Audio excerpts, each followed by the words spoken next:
Hi, this presentation is commentaries on readings for Week 8 on new models of assessment, presented by Teresa Shin.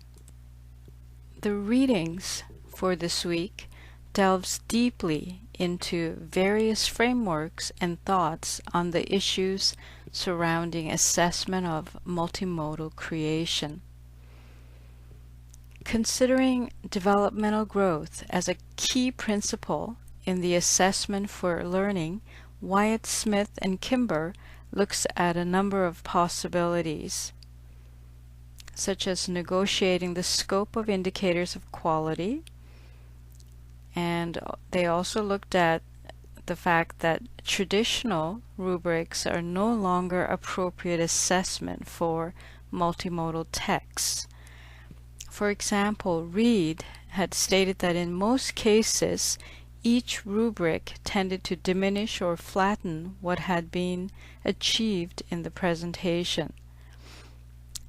She was also stating or describing the student's product, oral performance, self-assessment using their own or using the negotiated rubrics, and the teacher's evaluation of the text, performance, and rubric appropriateness.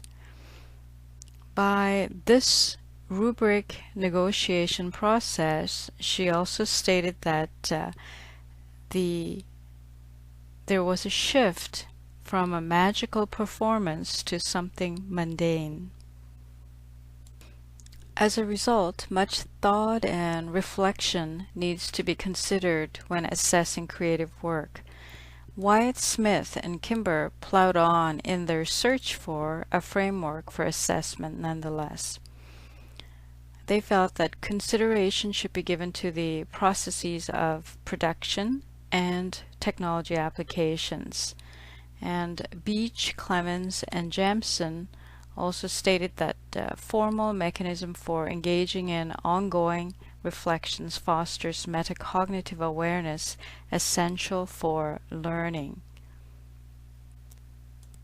Similarly, Burke and Hammett also stated that developing metacognition and self-reflective skills that promote student ownership is an important aspect of student development. Bolton and Hewitt also discusses instructive evaluation or instructive assessment strategies that help to assess rhetorically, and they provide many examples that support this view. McClay and Mackay suggest reconceptualizing Vygotsky's zone of proximal development as a means of reframing the student or teacher relationship for a shift in the direction of traditional knowledge of transfer. They also state that skills, ideas, and assessment should flow between teachers and students who can then become co-constructors of knowledge. Wyatt Smith and Kimber suggest 3 principles when designing framework to assess multimodal creation: finding language and meta-language to define valued characteristics of multimodality, matching the dynamic possibilities of multimodal texts with dynamic assessment tools, and recognizing the complex process of multimodal creation. Burke and Hammett identified some skills involved in the production of multimodal creation. They include deciding on mode and content for specific purposes, using technical features for effect, structuring the design and layout of texts, and thoughtful reflection. And the abilities include overall statement of the multimodal work, organizational scheme, multimodal salience, and structural cohesion.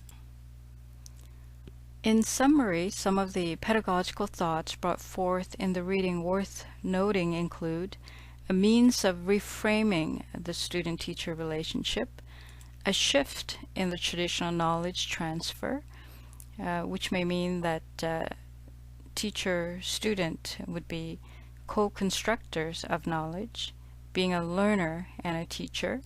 And Bolton and Hewitt indicated that teachers who have learned to design and produce at least one website are more effective in structuring assignments that help students create and evaluate web texts. As a teacher, possibly using multimodal production in the classroom, I feel slightly better prepared and equipped with the experiences gained from designing a variety of multimodal creations. However, I need to be cognizant of many factors influencing the process and the product, and critically reflect and question any assessment that I may be using in the future.